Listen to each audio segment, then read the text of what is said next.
Gayunpaman, sobra nga ang galit ni Miguelito kay Santino dahil sa damit niyang suot dito.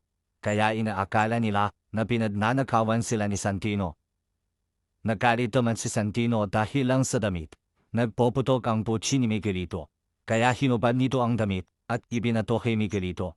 Sa galit ni Miguelito, sinuntak nito si Santino. Nanlaban naman ito at gumanti ng suntok. Agad naman sumakit ang dibdib nitong Gustavo. Kanyang mandala, ang galing. Yun. Samantala, kulat naman si Bonggay nang tinalo siya ni Tanggol. Nagkuika ito na anong ginagawa mo dito. At nasabi na niya na sa susunod na pagkikita nila ay huhulihin na niya ito. Kiniid naman ni Tanggol na kung gusto niya siyang ipuling na kalaban, yan na din ituturing niya umano sa kanya. O dito, diba sinabi ko sa'yo sa susunod na pagkikita na huhulihin na kita. Kung gusto mo ituring na kalaban, yan din na rin ang tuturing sa'yo. At sa paglabas na ni Tanggol, nakita naman ito ng grupo ni Tado na